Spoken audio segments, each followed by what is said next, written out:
If I did some training when I was much younger doing a lot of crazy stuff, I might have saved the life of two instead of just taking pictures. The reason why I'm talking to you guys, I'm going to make it pretty simple. There's this leg, there's this leg.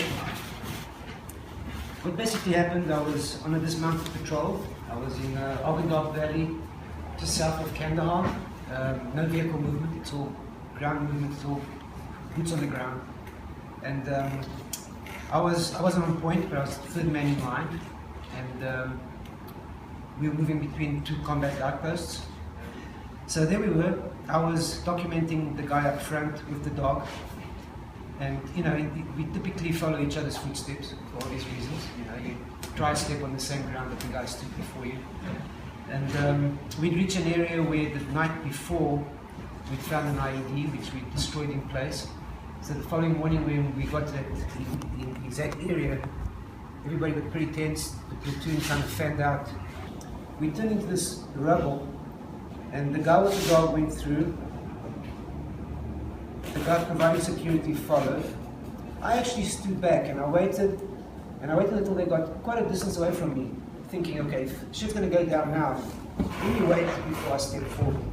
And they got into the compound and everything was obviously fine. And that's when I took my step. And as I took that step, there was this very distinct ting, which I'll never forget, like a metallic ting, followed by what I can only describe as an electric shock. You know, take 220 volt and hold on to it and see what happens. That was the immediate sensation. And I was face down on the ground. I wasn't surprised. You know, how many times have I seen, you know, strangers, friends who get burnt or killed next to me, and I've walked away from it. And my turn came up. You know, that's what happens. You know, the more you expose yourself, the more the chances are that you're going to get it.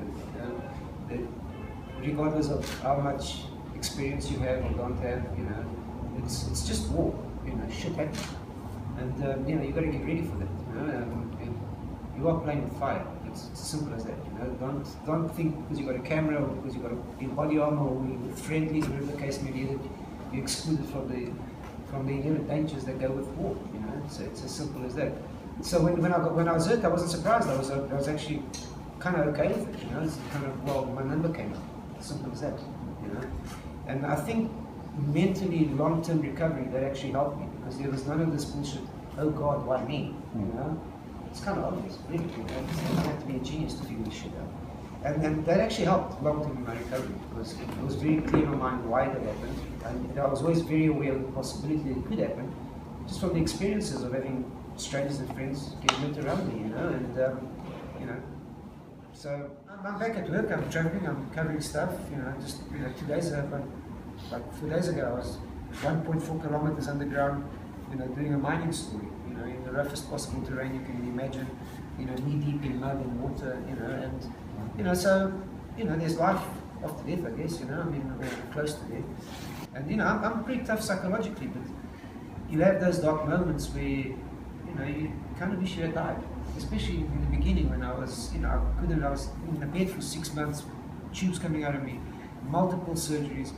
And there was really some dark times, you know. You know, I always maintain, in order for me to have a good day photographically, somebody's got to have a pretty shitty day, you know. And that's very important to keep that into perspective. So be clear as to why you want to do this. You know, you want to change the world. That's great. That's honourable. So that's why I do it. But that's, I mean, there's also the rite of passage.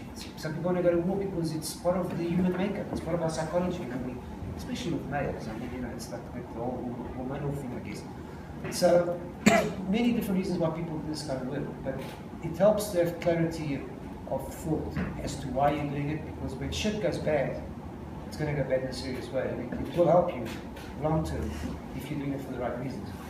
You know, I've lost my legs, sure, but you know, I truly believe that there was some value to it. It wasn't just, you know, I played a vital role in society. I believe it. We all do. You know, we carry a camera for a reason. We the voice of those who don't have a voice. We bear witness. You know, any number of cliches will work here, but there is truth to it. And if you truly believe in it, like I do, naively so maybe, but it did help me long term, because you know there was what's the word I'm looking for? I mean, there was some value to this loss, you know.